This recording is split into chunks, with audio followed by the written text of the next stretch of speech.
Hello আমার মিষ্টি ভাই বোনেরা, কেমন আছো তোমরা?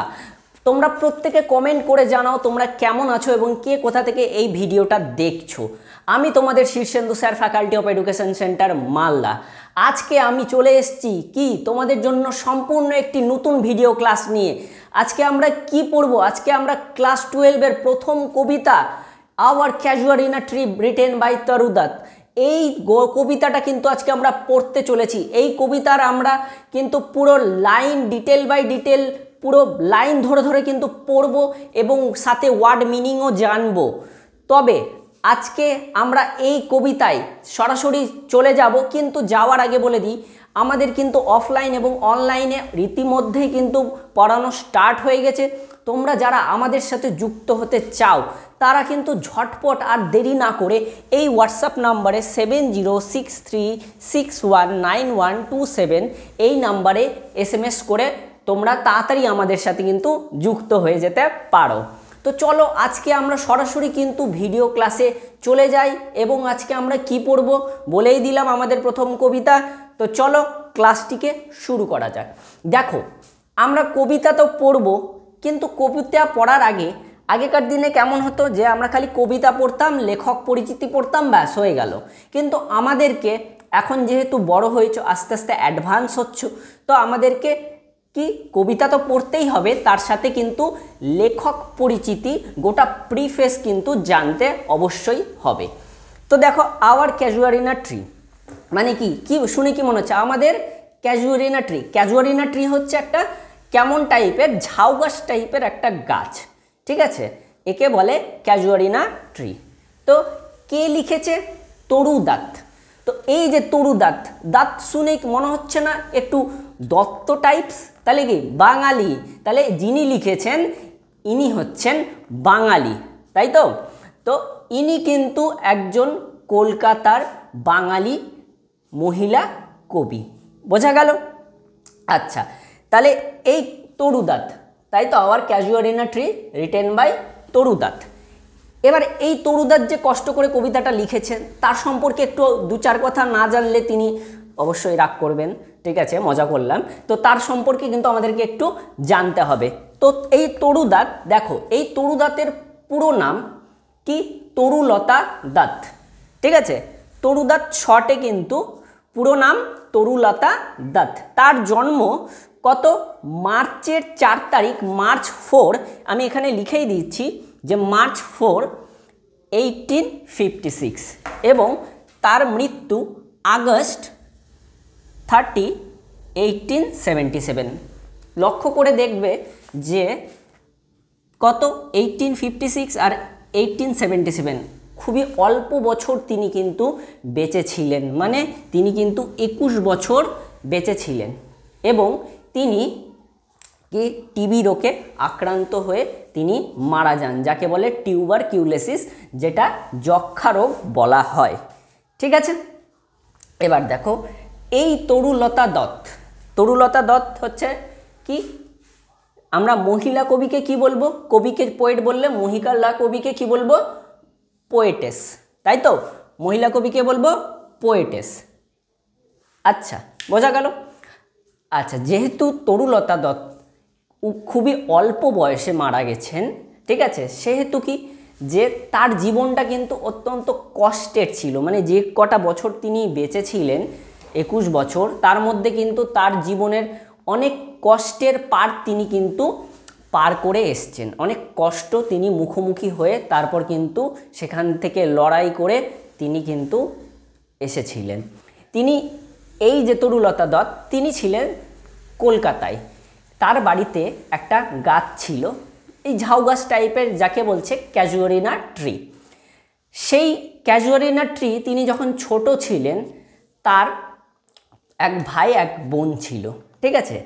তিনি তার ভাই বোনের সাথে কিন্তু ওই গাছের তলায় খেলা করতেন। তার ভাই বোনের নাম কি ছিল? তার ভাই বোনের নাম ছিল কি? আরু দত্ত এবং আবজু দত্ত, ঠিক আছে? এই ভাই বোন, সিবলিংস লিখেছিলাম, দেখো। তো এই ভাই বোনের সাথে কিন্তু তিনি ছোটবেলায় খেলা করতেন। কোথায় খেলা করতেন? ওই যে ক্যাজুয়ারিনা ট্রি, সেই গাছের নিচে তারা খেলা করতেন এবং ওই গাছকে কেন্দ্র করে কিন্তু তাদের অনেক স্মৃতি রয়েছে, তাদের ভাই বোনের অনেক স্মৃতি রয়েছে। মানে ওই গাছটা একটা কিন্তু স্মৃতি স্মারক যাকে বলা হয়, যে ওই গাছের তলায় কিন্তু বিভিন্ন রকম ঘটনার সাক্ষী কিন্তু ওই গাছ রয়েছে এবং তারা সেই গাছের নিচে প্রচুর স্মৃতি তৈরি করেছেন, প্রচুর স্মৃতি সেই গাছের তলায় কিন্তু তাদের রয়েছে, মানে ওই গাছকে কেন্দ্র করে রয়েছে। তো কি হয় যে আমাদের ছোটবেলায় কোনো প্রিয় জিনিস যেটা আমরা খুব ভালোবাসি, সেটা যদি হঠাৎ করে চলে যায়, ঠিক আছে, তাহলে কেমন হয় আমরা কি হবে? আমাদের কষ্টে ফেটে যাবে বুক। তো সেই রকম কিন্তু এই যে তরুলতা দত্ত, তার সাথেও হয়েছিল। কি হয়েছিল? তার যে ছোটবেলায় যে তার যে একমাত্র খেলার সাথী কারা কারা ছিলেন? আরু দত্ত এবং আবজু দত্ত। তাহলে তার ভাই বোনরা কিন্তু অত্যন্ত ছোট বয়সে মারা যায়, ঠিক আছে। এবং মারা যাওয়ার ফলে এই তরুলতা দত্ত কিন্তু একটা গভীর শোক পায়, কষ্ট পায়, দুঃখ পায়, যে তার জীবনের যে দুটো প্রিয় মানুষ যাদের সাথে তিনি এত খেলা করতেন, এত স্মৃতি তাদের জড়িয়ে রয়েছে ওই গাছকে কেন্দ্র করে, তারা হট করেই চলে যায়। যার ফলে কি হয়? তিনি অত্যন্ত ভেঙে পড়েন এবং সেইখান থেকে কিন্তু এই তরুলতা দত্ত ওভারকাম করে আজকে কিন্তু আমাদেরকে এই কবিতার মতন সুন্দর কবিতা উপহার দিয়েছেন। তাহলে বোঝা যাচ্ছে যে কোন স্টেজটা তিনি পার করে এসছেন। আমি আগেই বলেছিলাম যে সবার জীবন এক হয় না, আর মেয়েদের জীবন বিশেষ করে কষ্ট রয়েছে মেয়েদের জীবনে। তো এই তরুলতা দত্তের দেখো ছোটোবেলায় একটা আঘাত পেল, তারপর কি বড় হয়ে তিনিও কিন্তু মারা গেলেন টিবি রোগে খুবই অল্প বয়সে। আমরা অল্প বয়সে কি করি? যে আমরা খেলতে দুলতে এই করতে ওই করতেই সময় কাটিয়ে দিই। কিন্তু এই তরুলতা দত্ত দেখো কতটা যে নিজেকে তৈরি করেছে, কতটা শক্ত হয়ে তিনি সেই জায়গাটা থেকে পেরিয়ে এসছেন আর আমাদেরকে এই রকম সুন্দর নানা রকম গল্প কবিতা উপহার দিয়েছেন, তাই না? তো এবার দেখো তার যে দুই ভাই ছিল, নাম জেনে নিলাম আমরা। কি কি নাম ছিল? আরু দত্ত আর আবজু দত্ত, তাই তো?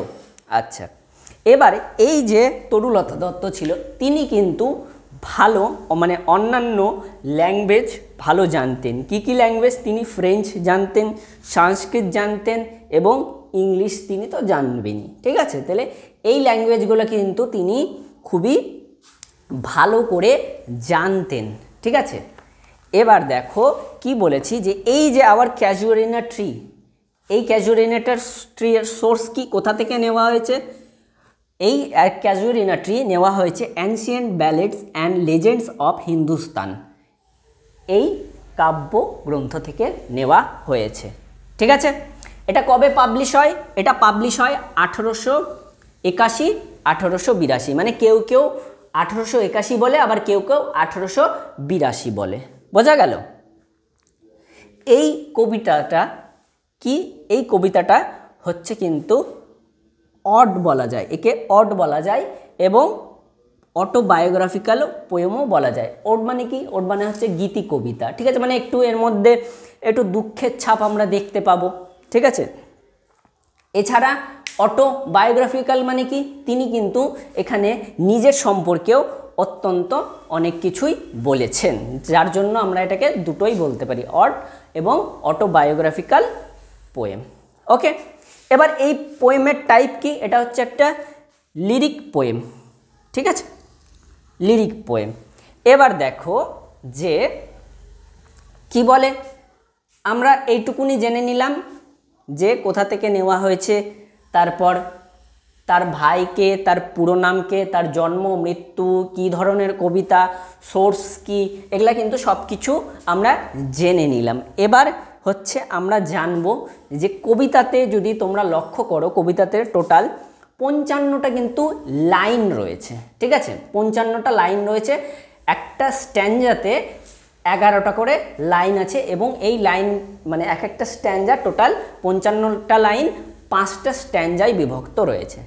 ঠিক আছে, এবং এই যে 11টা লাইন রয়েছে তার মধ্যে 8টা লাইন এবং 3 লাইন রয়েছে। 8 লাইন বিশিষ্ট যে তাকে আমরা কি বলবো, 8 লাইন, টোটাল 11টা লাইনের মধ্যে কখনো 8 লাইন দেখতে পাবো, কখনো 3 লাইনের বিশিষ্ট দেখতে পাবো। তাহলে প্রথম যে 8 লাইন মানে 8 লাইন যেটা রয়েছে তাকে আমরা কি বলি, 8 লাইন বিশিষ্ট থাকলে সেটাকে অক্টেভ, আর 3 লাইন থাকলে সেটাকে কি বলি, টারসেট বা ট্রিপলেট। ঠিক আছে, তাহলে আমরা জানলাম 8 লাইনকে কি বলে, অক্টেভ বলে, 3 লাইনকে কি বলে, টারসেট বলে, এবং 6 লাইনকে কি বলে বলো তো, তোমরা জানো অনেকেই, কমেন্ট করে আমাকে জানাও 6 লাইন বিশিষ্ট কবিতাকে কি বলে। আচ্ছা, এই লাইনে কি বললাম, 55টা লাইন, কবিতাতে 5টা স্ট্যাঞ্জায় বিভক্ত। এই কবিতার রাইম স্কিম কি, ছন্দ কি? এই কবিতার ছন্দ হচ্ছে, দেখো, এ বিবি এ সিডি ডিসি ই ই ই। ঠিক আছে, এটা কিন্তু মোস্ট ইম্পর্টেন্ট কিন্তু রাইম স্কিম। ঠিক আছে, তাহলে আমরা কি কি জানলাম, কবিতাতে কটা লাইন রয়েছে, 55টা লাইন রয়েছে, 5টা স্ট্যাঞ্জায় বিভক্ত, এবং এই 11টা লাইনের মধ্যে আমরা কখন 8 লাইন এবং 3 লাইন পাবো। 8 লাইনকে কি বলে, অক্টেভ, এবং 3 লাইনকে কি বলে, টারসেট। তাই তো? তো এবার আমরা কিন্তু মোটামুটি যতটুকু জানার আমরা কিন্তু জেনে নিয়েছি, এর থেকে বেশি আর কিছু জানতে হবে না, দরকার পড়বেও না। ঠিক আছে, যেটুকু গুরুত্বপূর্ণ ইনফরমেশান সেটা আমি তোমাদেরকে দিয়ে দিয়েছি। এবার আমরা সরাসরি কিন্তু কবিতায় চলে যাব। এবার কিন্তু পুরো কবিতাতে আমরা ভালো করে বুঝবো। ঠিক আছে, তো চলো বই নিয়ে ভালো করে বসে যাও এবং যা যা মানে বলবো সেটা কিন্তু তোমরা লিখে নিবে। ঠিক আছে, দেখো, আওয়ার ক্যাজুয়ারিনা ট্রি, তরু দত্ত। ক্যাজুয়ারিনা কি মনে হচ্ছে না, আওয়ার শুনে কি মনে হচ্ছে, আমাদের, তাই না, আমাদের ক্যাজুয়ারিনা গাছ। দেখো, আর একটা জিনিস, এই ক্যাজুয়ারিনা ট্রিকে কি বলে, যে তোমার অস্ট্রেলিয়ান পাইনও বলে, আবার সি ওকও বলা হয় এই ক্যাজুয়ারিনা ট্রিকে। বোঝা গেল? তাহলে আমরা এবার কিন্তু সরাসরি কবিতায় চলে যাব, ভালো করে তোমরা প্রত্যেকে বুঝবে। কি বলেছে, like a huge Python winding round and round the rugged trunk indented deep with scars up to its very summit near the stars। কি বলেছে, like a huge Python, Python কথার অর্থ হচ্ছে অজগর সাপ, ওয়েন্ডিং কথার অর্থ পেঁচানো। ঠিক আছে, রাগেট কথার অর্থ কি, রাগেট কথার অর্থ হচ্ছে রুক্ষ গাছের গুড়ি, রাগেট ট্রাঙ্ক যাকে বলছে, রুক্ষ গাছের গুড়ি। তো বলছে যে যেমন একটা অজগর সাপ রুক্ষ গাছের গুড়িকে পেঁচিয়ে গোল গোল করে কি বলছে, ইনডেন্টেড ডিপ উইথ স্কার্স। ইনডেন্টেড মানে দাগ বা খাঁচকাটা বলে, আর স্কার মানে ক্ষত। তো বলছে যেমন একটা অজগর সাপ রুক্ষ গাছের গুড়িকে কি করে, পেঁচিয়ে গোল গোল করে ক্ষতর চিহ্ন সৃষ্টি করে। ঠিক আছে, এবং কি বলছে, up to its very summit, summit মানে চূড়া, নিয়ার দ্য স্টার্স, এবং কি করে সেই ক্ষত চিহ্ন মানে গাছ, একটা গাছকে একটা অজগর সাপ যেমন পেঁচিয়ে ধরে থাকে, তখন কি হয়, তোমাকে যদি কেউ পেঁচিয়ে ধরে থাকে তাহলে কি হবে, নিশ্চয়ই তোমার সেই জায়গায় ক্ষত হবে, ব্যথা করবে। তো বলছে যেমন একটা অজগর সাপ একটা রুক্ষ গাছের গুড়িকে পেঁচিয়ে পেঁচিয়ে কি গভীর ক্ষতচিহ্নের সৃষ্টি করে। ঠিক আছে, এবং কি বলছে, উঠে যায় কোথায়, গাছের সামিট মানে চূড়ার ওপরে, যেন নিয়ার দ্য স্টার্স নক্ষত্রদের কাছে, মানে পেঁচিয়ে পেঁচিয়ে ওপরের দিকে উঠছে, এবং কি বলা হচ্ছে যে একদম গাছের যে টপ চূড়া সেইখানে মানে পেঁচিয়ে উঠে গেছে, মানে এই বুঝি নক্ষত্রদের ছুঁয়ে ফেলবে, মানে আকাশ অবধি উঠে গেছে, তাই তো। তো বলছে এই আকাশ অবধি মনে হয় যেন উঠে গেছে। তো এই যে আকাশ অবধি যেন উঠে গেছে, আকাশকে ছুঁয়ে নিয়েছে, ঠিক আছে, নিয়ার দ্য স্টার্স মানে আকাশকে ছুঁয়ে নিবে একবারে, তাই না? এটা একটু অতিরঞ্জিত কথা না? হ্যাঁ, মানে আকাশকে ছুঁয়ে নিবে, তাই না? আকাশকে কখনো এরকমভাবে ছোঁয়া যায়, এই ধরে নিলাম, হয়? হয় না। এটা হচ্ছে কি, এই ধরনের বাক্যকে কি বলে? হাইপারবোল বলে। হাইপারবোল মানে এটা হচ্ছে একটা অতিরঞ্জিত কথা না? অতিরঞ্জিত বললাম আমি, যে আকাশ ছুঁয়ে নিল একটা গাছের গুড়িকে, তাই না?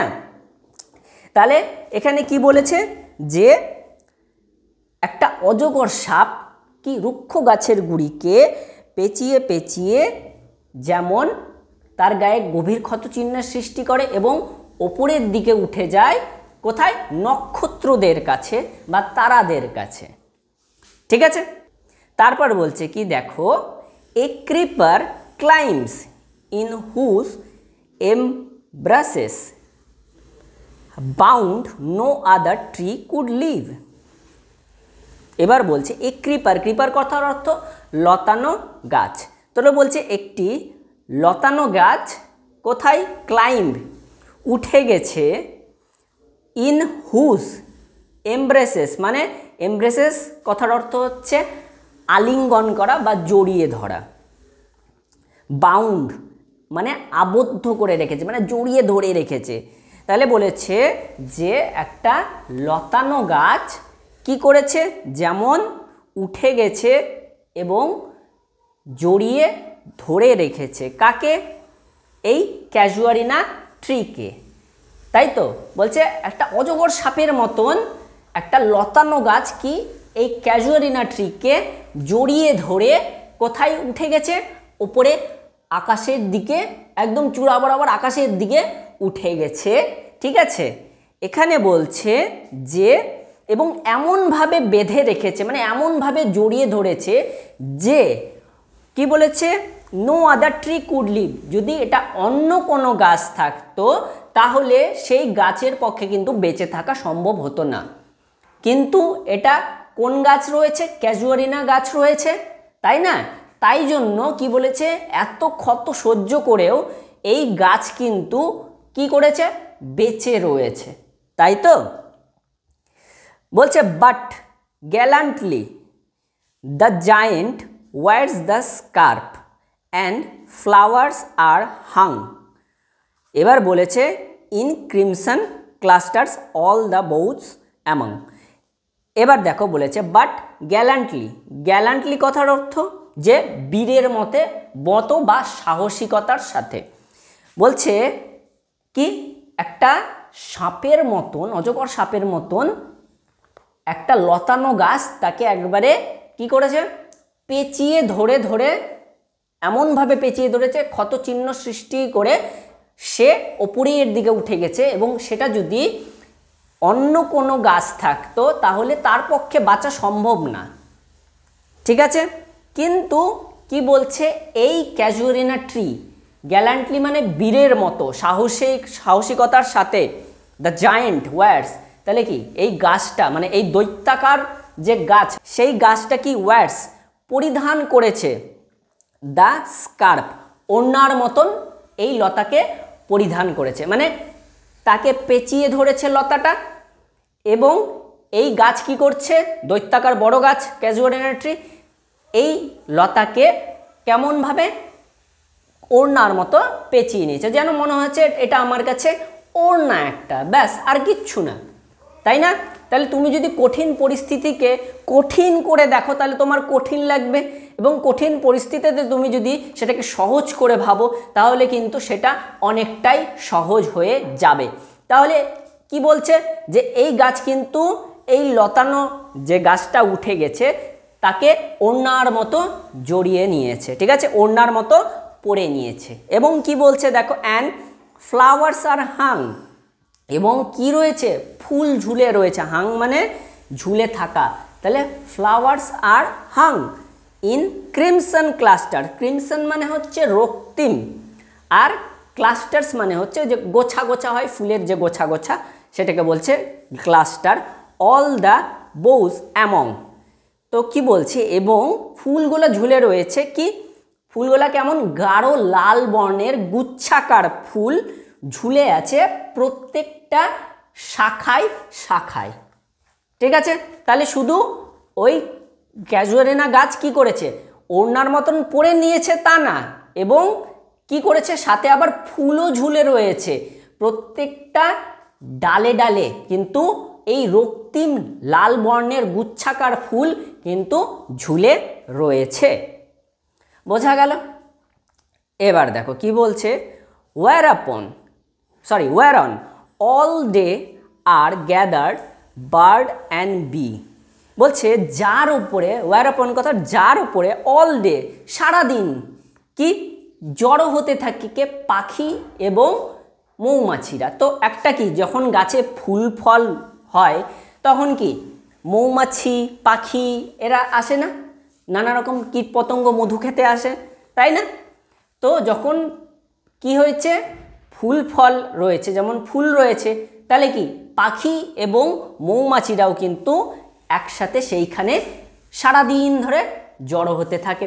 ঠিক আছে, বলছে অ্যান্ড অফট, এই অফট কথার অর্থ অফটেন, যেটা ল্যাটিন ওয়ার্ড অফট রয়েছে। ঠিক আছে, and oft at nights the garden overflows with one sweet song that seems to have no close.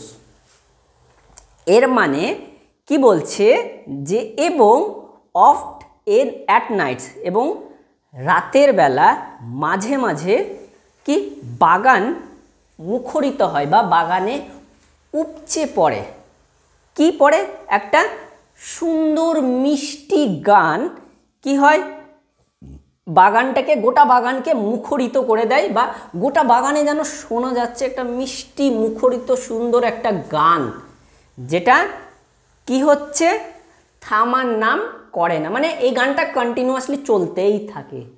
ঠিক আছে, তা গানটা কখন শোনা যায়, রাত্রেবেলা সারা বাগানকে মুখরিত করে দেয় এই গান, যেটা থামার কোনো নাম নেয় না। বোঝা গেল? এবার কি বলেছে দেখো, sung darkling from our tree while men repose. বলছে এই গানটা কোথা থেকে আসে, ডার্কলিং কথার অর্থ অন্ধকারে, ফ্রম আওয়ার ট্রি, আমাদের কি গাছ থেকে অন্ধকারে, মানে অন্ধকারে আমাদের গাছ থেকে এই গানটা কিন্তু ভেসে আসছে। ঠিক আছে, লেখিকা যেন শুনতে পাচ্ছে যে তাদের গাছ থেকে একটা মিষ্টি মধুর গান যেন ভেসে আসছে। ঠিক আছে, এবং কি বলছে, ওয়াইল মেন রিপোজ, রিপোজ কথার অর্থ হচ্ছে বিশ্রাম। কখন বলছে, যখন মেন মানে কি পুরুষেরা, তাহলে বলছে যখন মানুষেরা বা পুরুষেরা যখন বিশ্রাম নেয় তারপর কি হয়, যে একটা সুন্দর গান গোটা বাগানকে মুখরিত করে, এবং সেটা আসছে কোথা থেকে, আমাদের সেই ক্যাজুয়ারিনা গাছ থেকে। তাহলে এই গেল তোমাদের প্রথম স্ট্যাঞ্জা 11টা লাইন। তাহলে এখানে আশা করি আমি তোমাদেরকে বোঝাতে পারলাম সহজে। তাহলে কি কি বলেছে একটু দেখে নিই, যে একটা অজগর সাপ যেমন একটা গাছের গুড়িকে পেঁচিয়ে ক্ষতচিহ্নের সৃষ্টি করে উপরের দিকে উঠে যায়, তেমনি কি বলছে, একটা লতা এই ক্যাজুয়ারিনা গাছকে পেঁচিয়ে ধরে কি ওপরের দিকে উঠে গেছে, মানে আকাশের দিকে উঠে গেছে। ঠিক আছে, কি বললাম, লতানো গাছ, এবং লতানো গাছটা এমনভাবে জড়িয়ে ধরে রেখেছে, এমনভাবে আবদ্ধ করে রেখেছে যেন অন্য কোনো গাছ থাকলে তার কিন্তু রেহাই ছিল না, মানে সে কিন্তু বাঁচতে পারতো না। কিন্তু আমাদের এই জায়েন্ট মানে দৈত্যাকার গাছ ক্যাজুয়ারিনা গাছ সেটাকে কি করেছে, ওড়নার মতন পরে নিয়েছে। ঠিক আছে, তাহলে কি কষ্টটাকে দূর করে দিয়েছে, ওড়নার মতো পরে নিয়েছে।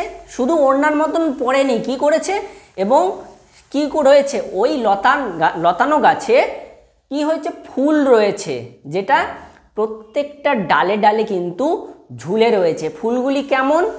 রক্তিম গাঢ় বর্ণের, লাল বর্ণের। রক্তিম মানে লাল, তাহলে কি লাল গাঢ় বর্ণের ওই ফুলগুলি কিন্তু রয়েছে, যা প্রত্যেকটা ডালে ডালে ঝুলছে। এবার ফুল থাকলে কি হয়? ফুল থাকলে কারা আসবে?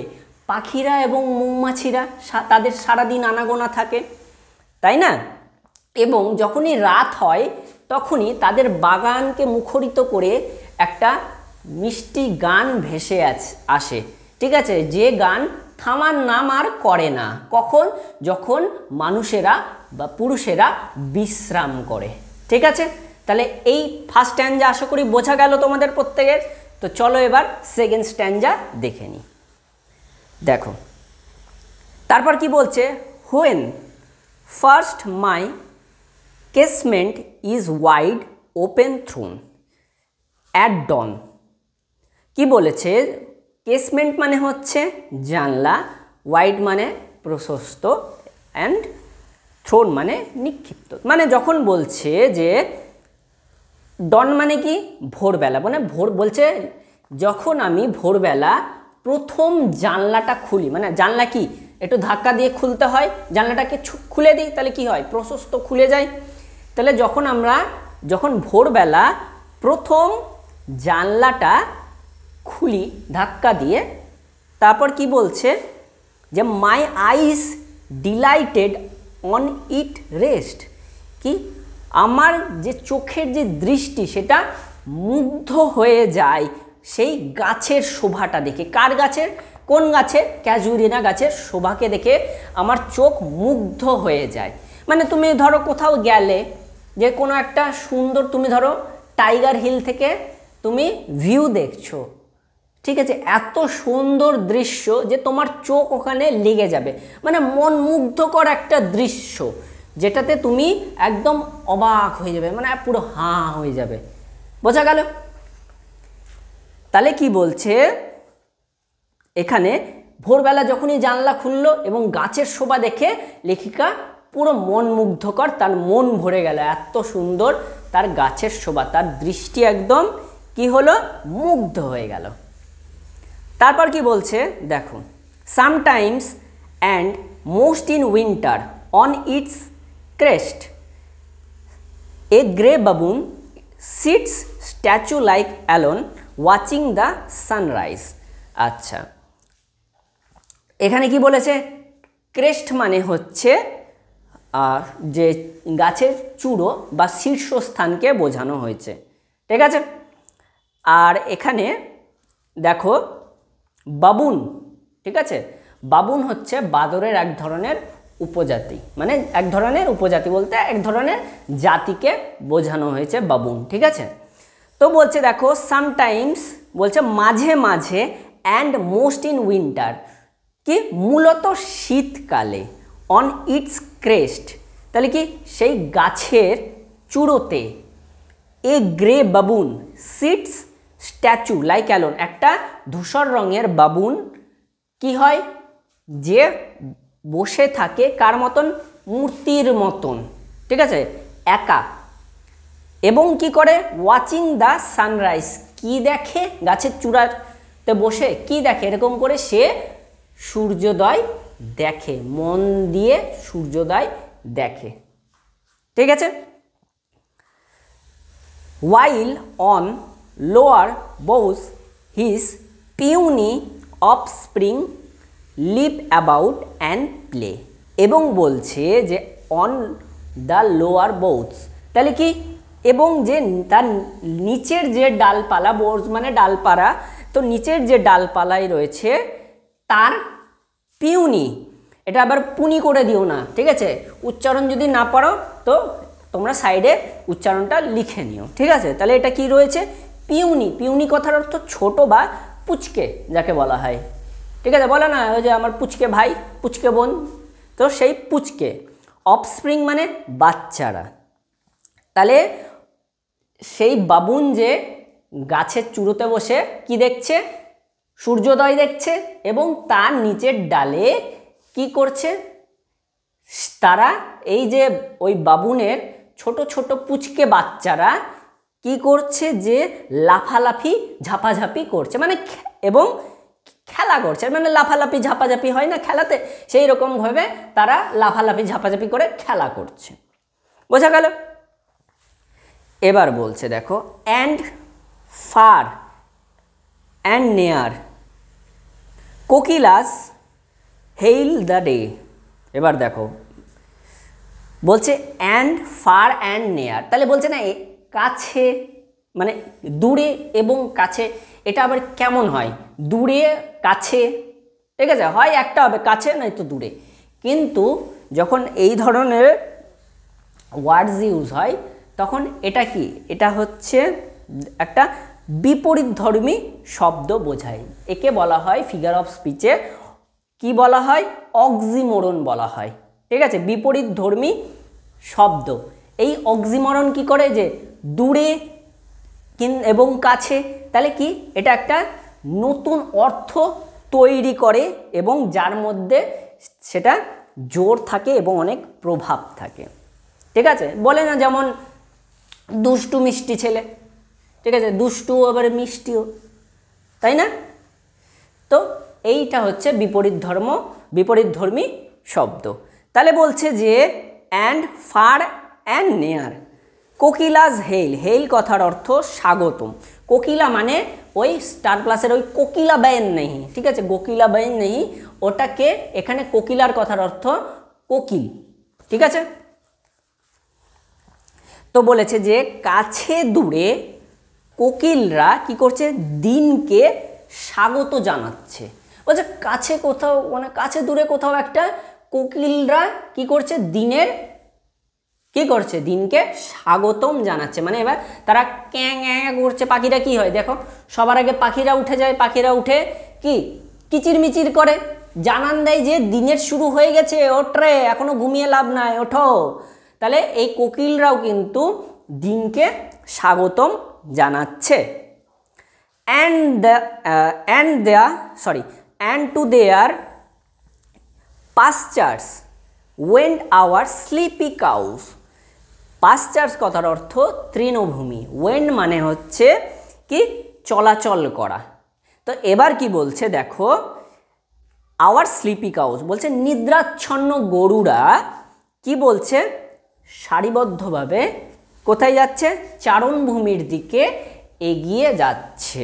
ঠিক আছে, মানে কি ঘুম থেকে উঠে কি হয়, যে ঘুম থেকে হট করে উঠে গেলে তুমি কি একবারে অ্যাক্টিভ হয়ে যাও না, একটু ঘুম ঘুম ভাব থাকে, হ্যাঁ যাচ্ছি তো উঠছি তো, এরকম একটা ব্যাপার থাকে, তাই না? তো এই ঘুম থেকে যে স্লিপি কাউস মানে নিদ্রা, মানে তার তন্দ্রা ভাবটা তাও রয়েছে, তারা কোথায় যাচ্ছে, সারিবদ্ধভাবে একসাথে তারা কোথায় যাচ্ছে, চারণভূমির দিকে তারা এগিয়ে যাচ্ছে। ঠিক আছে, মানে তারা গরুরা কি চড়তে যায় না, হ্যাঁ, তো সেই চারণভূমির দিকে তারা এগিয়ে যাচ্ছে। ঠিক আছে, তারপর কি বলেছে দেখো, and in the shadow on the broad tank cast by that hoar tree so beautiful and vast. কি বলেছে যে ব্রড কথার অর্থ বড়, ট্যাঙ্ক মানে এখানে দিঘি বা পুকুরকে বোঝানো হয়েছে, হোর কথার অর্থ হচ্ছে পুরনো গাছ। ঠিক আছে, পুরনো ধূসর রঙের একটা গাছকে বলছে এখানে। এবার কি বলছে দেখো, যে and in the shadow on the broad tank cast, বলছে সেই ধূসর রঙের, যে সেই পুরনো ধূসর রঙের যে গাছটা রয়েছে, সেই গাছের বিশাল ছায়াটা এই পুকুরের জলে পড়েছে এবং সেটা অসম্ভব সুন্দর দেখাচ্ছে। ঠিক আছে, আমি তোমাদেরকে একটু বলে বুঝিয়ে দিই। দেখো যে এটা ধরো একটা গাছ, আমার ছবি আঁকা খুবই বাজে তাই তোমরা হেসো না, ঠিক আছে। এটা ধরো গাছটা এবং এটা এখানে ধরো পুকুর রয়েছে, ঠিক আছে। তো এই গাছের ছায়াটা কি করেছে, এই বিশাল গাছের ছায়াটা এই পুকুরের জলে এমনভাবে পড়েছে যেন সেটা দেখে অত্যন্ত সুন্দর লাগছে, মানে বিশাল একটা সুন্দর দেখাচ্ছে। ঠিক আছে, যা কি এই গাছটার জন্য সৃষ্টি হয়েছে না, এই সৌন্দর্যটা বিশাল সুন্দর দেখাচ্ছে, তাই না? এই গাছের জন্যই কিন্তু সৌন্দর্যতা সৃষ্টি হয়েছে। এবার বলছে the water lily spring like snow enmassed. এবার কি বলেছে যে দেখো ওয়াটার লিলি মানে হচ্ছে ওই শাপলা মানে শাপলা ফুলগুলো, স্প্রিং মানে হচ্ছে ফোটা, এবং এনমাস্ট কথার অর্থ হচ্ছে পুঞ্জীভূত হওয়া মানে একত্রিত। এবার বলছে দ্য ওয়াটার লিলিস মানে ওই শাপলা ফুলগুলো ফুটে রয়েছে জলে, এই জলে ওই শাপলা ফুলগুলা ফুটে রয়েছে, ঠিক আছে। লাইক স্নো এনমাস্ট মানে কি, যেন দেখে মনে হচ্ছে যে জমে থাকা বরফের মতো দেখাচ্ছে ওই শাপলা ফুলগুলোকে।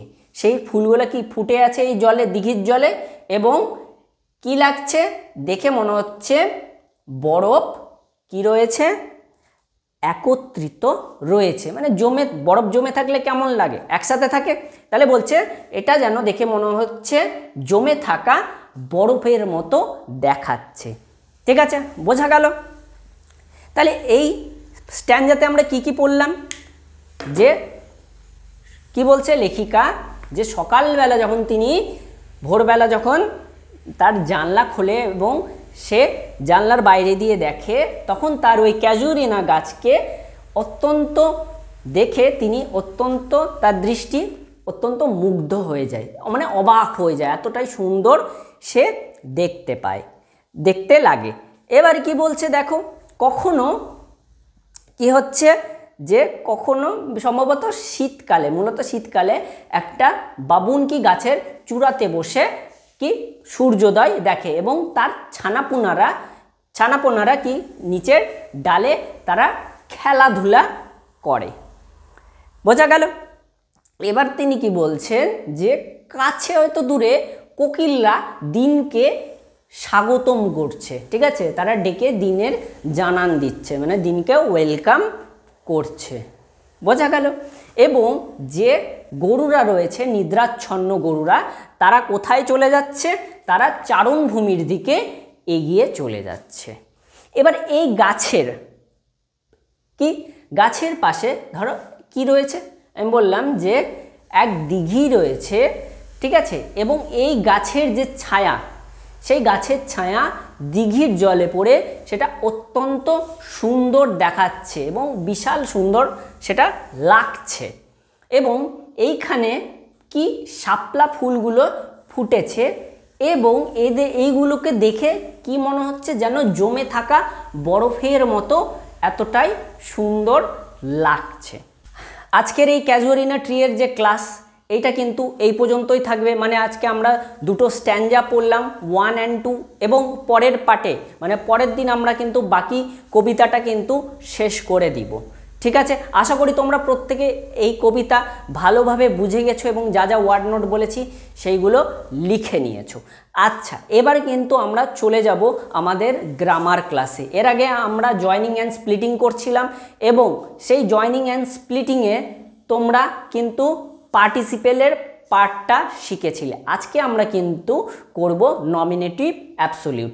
এই নমিনেটিভ অ্যাবসলিউট কি, এটা কিন্তু আজকে আমরা শিখে নিব। তো চলো সরাসরি আমরা গ্রামার ক্লাসে চলে যাই।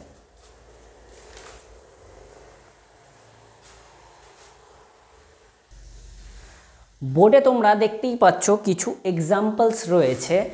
আজকে আমরা এই এক্সাম্পলসের মাধ্যমে কিন্তু বুঝে নিব জয়নিং এবং স্প্লিটিংয়ে কি করে করব নমিনেটিভ অ্যাবসলিউট থাকলে, বা নমিনেটিভ অ্যাবসলিউট হলে আমরা জয়নিং এবং স্প্লিটিং কিভাবে করব সেটাই বুঝব।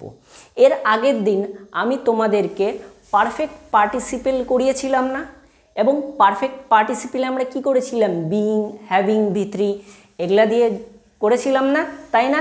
এই নমিনেটিভ অ্যাবসলিউট যেটা আছে, এই নমিনেটিভ অ্যাবসলিউট কিন্তু ঠিক সেই রকমই হয়, তাই তো, ঠিক সেই রকমই কিন্তু আমরা এই নমিনেটিভ অ্যাবসলিউট করব। কি হয়, এই নমিনেটিভ অ্যাবসলিউটে যখন হয় তখন কিন্তু কর্তা এখানে দুটো আলাদা আলাদা থাকে, ঠিক আছে, দুটো আলাদা আলাদা কিন্তু এখানে কর্তা থাকে, যার জন্য কিন্তু আমরা কি করব, এখানে অন্যভাবে বিইং এবং হ্যাভিং প্লাস V3 সেটা আমরা অ্যাড করব। ঠিক আছে, দেখো এখানে কি রয়েছে, he was busy, we went out for a picnic, এটা কিন্তু আমরা প্রথমে জয়েনিং করছি। ঠিক আছে, জয়েনিং। ওকে, তাহলে আমরা এবার যুক্ত করব। দেখো কি বলেছে, সে ব্যস্ত ছিল, we went out for picnic, আমরা পিকনিক চলে গেছিলাম, তাই না? তাহলে এখানে কি দুজন দুটো আলাদা আলাদা কর্তা, তাই না? দুজন আলাদা আলাদা। তাহলে আমি এখানে কি করব, দেখো এখানে কি রয়েছে, সাবজেক্ট কে হি নিলাম, হি ওয়াজ বিজি, তাহলে কি ওয়াজ বিজি, তাহলে এই ওয়াজের জায়গায় আমাদেরকে কি করতে হবে, বিইং লিখতে হবে।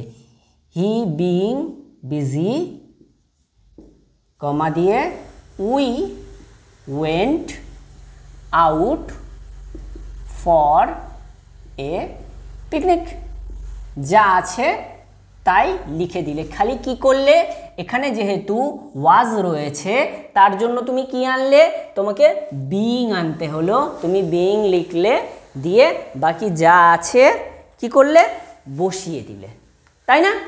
কতটা সোজা। কি করব, অ্যামিজার ওয়াজ ওয়ার থাকলে কি করব, আমরা বিইং আনবো, তাই তো, বিইং আনবো। এবার দেখো এখানে যেহেতু দুটো সাবজেক্ট আলাদা, তাই কিন্তু আমরা বিইংটাকে প্রথমে আনতে পারছি না, যে বিইং বিজি, ঠিক আছে, we went out for picnic, এটা কিন্তু করতে পারবো না, যেহেতু সাবজেক্ট দুটো আলাদা হচ্ছে, কর্তা দুটো আলাদা এখানে, তাই জন্য কি করতে হবে, ওয়াসের জায়গায় বিইং। কতটা সোজা। চলো তারপরেরটা করি। তারপরেরটা কি রয়েছে দেখো, যে the dinner was over, he left the place, dinner over হলো, সে জায়গাটা ছেড়ে দিল। তাহলে আমি কি লিখব বলো তোমরা দেখি, দ্য ডিনার, এখানে ওয়াজ রয়েছে না, তাহলে ওয়াজের জায়গায় বিইং ওভার, কমা দিয়ে কি লিখব, হি লেফট দ্য প্লেস, তাই না? কতটা সোজা। তোমরা এটা করো তো, একটা দিচ্ছি, it was a holiday, full stop, she went out for market. এটা করো তো, it was a holiday, she went out for market. তাহলে এখানে কি করব বলো তো, কি হবে, ইট ওয়াজ এ হলিডে, তাহলে আমি এখানে কি লিখব, ইট ওয়াজের জায়গায় স্যার কি বলেছে, বিইং আনতে, তাহলে ইট বিইং আ হলিডে, তাই না, comma she went out for market, যা আছে তাই বসিয়ে দেব, তাই না? এখানে প্রথমে বিইং আনতে পারছি না, কেন, কারণ সাবজেক্ট দুটো আলাদা রয়েছে, তাই না?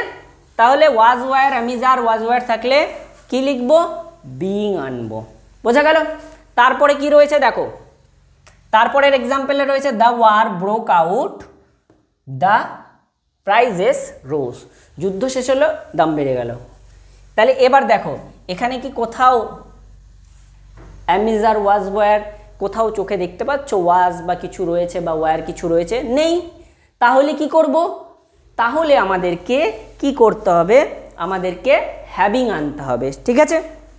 তাহলে আমরা কি আনবো, হ্যাভিং আনবো, হ্যাভিং প্লাস V3। তাহলে আমরা কি লিখবো, দ্য ওয়ার ব্রোক আউট, তাহলে দ্য ওয়ার কি হবে, হ্যাভিং, ব্রোকটা কি V3 হয়ে যাবে, তাহলে কি having broken out, comma the prices rose. তাহলে কি করলাম, এখানে হ্যাভিং আনলাম, আর কি আছে, V3 আনলাম, কি আনলাম, তাহলে হ্যাভিং প্লাস V3 আনলাম, তাহলে কি the war having broken out, the prices rose. কতটা সোজা, তাই না? এবার দেখো পরেরটা করি। He got noticed, she told everyone, তাই না? শি টোল্ড এভরিওয়ান, তাহলে সাবজেক্ট লিখে দিই। কে সাবজেক্ট? He got noticed. তাহলে এখানে কি আছে? Am is R was wire নাই, তাহলে এখানে কি? He having got, get got, gotten বা গট হয়, গেট গট গট। তাহলে হি হ্যাভিং গট কি হবে? Noticed, comma she told everyone, তাই না? কতটা সোজাভাবে আমরা জয়েনিং করছি। এখানে কি আনলাম? হ্যাভিং আর V3, আর বাদবাকি যা আছে তা কিন্তু বসিয়ে দিলাম, তাই না? এর পরেরটা এটা করো তো তোমরা, কি হবে? The sun said we came at home. আমাকে করে কিন্তু ঝটপট কমেন্টে জানাও উত্তরটা এটার কি হবে, ঠিক আছে? তাহলে আমরা কি জয়েনিং বুঝে নিলাম না? নমিনেটিভ অ্যাবসলিউট থাকলে জয়েনিং কি করে করব, কত সহজে করব আমরা কি বুঝতে পারলাম। তাহলে চলো এবার এই জয়েনিংয়ের উল্টোটা কি করতে হবে? স্প্লিটিং। এবার কি করে স্প্লিটিং করব সেটাও বুঝে নিই। এই জয়েনিংয়ের থেকে কিন্তু স্প্লিটিংটা আরও সোজা। তো চলো আমরা কিন্তু স্প্লিটিংটা কিভাবে করব সেটা দেখে নিই। তাহলে চলো আমরা দেখে নিই এবার স্প্লিটিং কিভাবে করব নমিনেটিভ অ্যাবসলিউট থাকলে। তো জয়েনিং আমরা কিভাবে করলাম অতি সহজে, স্প্লিটিংটা কিন্তু আরও সোজা। কি করে চলো দেখে নিই। কি বলেছে? The jungle being dense we could not see. তাহলে এখানে কি করতে হবে? যে দ্য জঙ্গল লিখলাম বিং, তাহলে বিং এর জায়গায় কি আনবো? বিং ওয়াজ ডেন্স। কেন? এখানে কি দেখব? এখানে এই টেন্সটা দেখব। কোন টেন্সে আছে? কুড নট, তাই না? তাহলে টেন্সটা দেখব। তাহলে টেন্স কি রয়েছে? পাস্টে। তাহলে এই বিং এর জায়গায় কি আনবো? ওয়াজ আনবো। বোঝা গেল? তাহলে বিং এর জায়গায় ওয়াজ আনলাম, ব্যাস, full stop. We could not কি সি, যা আছে তাই। তাহলে যা the jungle was dense we could not see. সোজা কতটা। তারপরেরটা দেখি কি রয়েছে। দেখো, the hill being mistake we can't go there. তাহলে এটা কি হবে? কি বলেছি?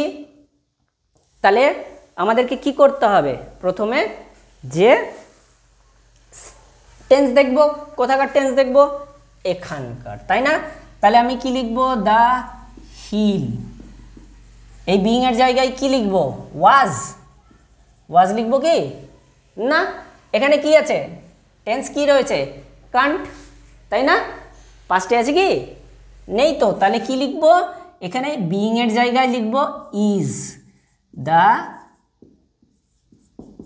Hill is mistake, full stop, we can't go দেয়ার।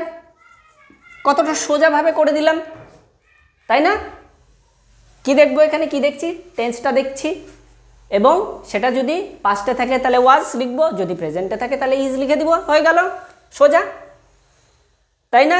তারপরেরটা কি রয়েছে? The river being deep I can't jump here. এটা তোমরা করো তো, করে আমাকে উত্তরটা কমেন্ট বক্সে লিখে জানাও, ঝটপট জানাও, এবং প্রত্যেকে লিখবে উত্তরটা যে কি হবে সঠিক উত্তরটা। আচ্ছা, তারপরে আমরা কি রয়েছে দেখো, দেখে নিই। উই হ্যাভিং ট্রাইড দিস, এবার হ্যাভিং চলে এলো, তাই না? He rejected the plan. তাহলে কি করব? হ্যাভিং থাকলে দেখো এখানে কি লিখব? We having tried. তাহলে এই ট্রাইড দিস, ফুল স্টপ, এইখানে যে হ্যাভিংটা রয়েছে এর কোনো কাজ নেই, আর হ্যাভিংয়ের কাজ হয়ে গেছে, হ্যাভিংয়ের আর কোনো কাজ নেই। তাহলে we tried this full stop কি হি রিজেক্টেড দ্য প্ল্যান। সোজা না? কি করলাম? হ্যাভিংয়ের কোনো কাজ নাই, হ্যাভিং বাদ যা আছে কি আছে, উই ট্রাইড দিস, বাকিটা কতটা সোজা, স্প্লিটিং জয়েনিংয়ের থেকেও আরও সোজা। তারপরেরটা কি রয়েছে দেখো, she having goat married he felt happy. তাহলে কি লিখব? শি হ্যাভিং বাদ জায়গা না, দরকার নাই, কাজ নেই, she got married, she got married full stop he felt happy happy happy happy, তাই না? বোঝা গেল কি করলাম? যে হ্যাভিংয়ের কোনো কাজ থাকে না স্প্লিটিংয়ে, আর যখন বিং থাকবে তখন টেন্সটা দেখে নিব পাস্টে রয়েছে কি প্রেজেন্টে রয়েছে সেই বুঝে ওয়াজ নাই তো ইস। কতটা সোজাভাবে আমরা স্প্লিটিং করে নিলাম না?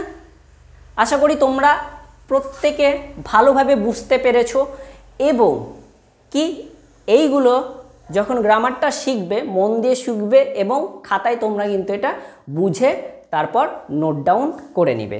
তো চলো আজকের এই ক্লাসটা আজকে এখানেই শেষ করছি। তোমাদের সাথে দেখা হবে আবার নতুন ভিডিওতে।